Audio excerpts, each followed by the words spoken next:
Hello guys, this is Jared from exopc Forum. Please indulge the bad quality of the video or my inexperience. It's the first time for me doing it. I don't usually do YouTube, and as a matter of fact, I'm just using my cell phone, so I don't even know if that's going to turn out pretty good. But basically, following my very wordy initial impression, I wanted to show you a couple of images since we seem to be lacking a couple of visual feedback from the first 100 owners of the exopc. Okay, so let's look at the UI. I'm launching the UI. The UI is not completely done, but it looks spectacular. The transparent bubbles have a nice effect on the screen. Right now I have the screen in the dark at barely about 40% brightness.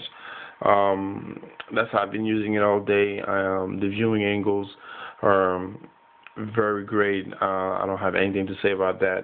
I know that a couple of applications working. For instance, the exopc Forum launches from the UI into the skin version of Internet Explorer 8, and that's not bad at all. As you can see, go back to the home button. Other things work as well, such as maps. I think it's derived from Bing. I'm not sure.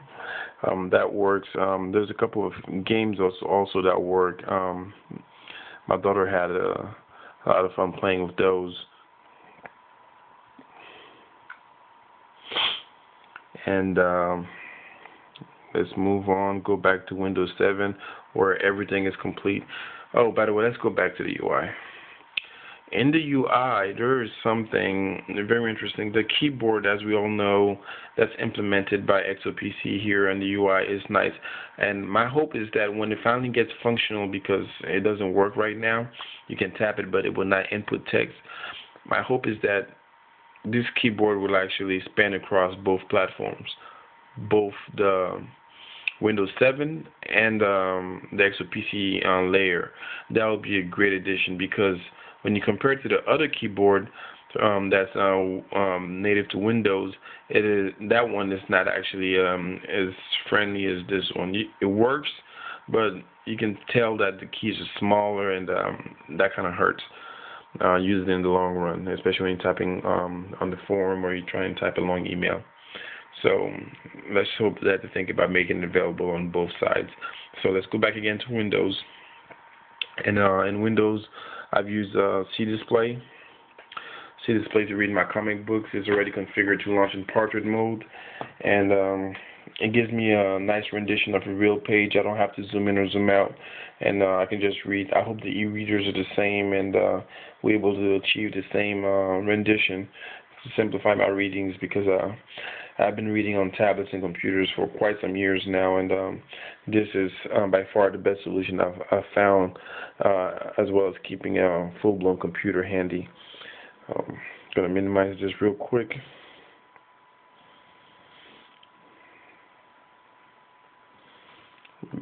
Back to the landscape mode, and now I'm going to show you my browser, Chrome. By the way, scrolling is pretty fluid for me in both Internet Explorer, which comes already loaded in Windows 7, i.e. 8, and Chrome. Chrome is my favorite browser, but as you can see here, it does the job for me, and it doesn't feel choppy or anything. And that's one of the first impressions I had, and that made me super happy about that. So just wanted to show you guys how easy it is to get in. And if you go faster, it just goes faster, and that's what you expect from a browser with touch-based capability. I've added an extension that I'm very fond of, which is Cool Iris. If you load it into Chrome or Firefox or IE, I think it's also available on Android. What it does, it creates a 3D gallery of pictures that you may search online or pictures that you have on your computer. And I believe it does the same thing as well for movie trailers and things of that nature, and TV shows on Hulu and all that. So once you have that, you have the thumbnail view that's populated into a 3D gallery, and a 3D gallery is actually very touch friendly, as you can see. So if you try to click on one, like what I'm trying to do right here, it tells you it needs Flash. So I believe I still need to install Flash after all the programs I've put into the computer this morning. I still don't have Flash. Wow. But we'll get to that real soon.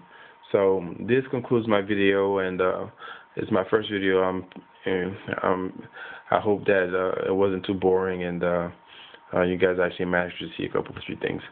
All right, bye, and hopefully more videos to come with better equipment.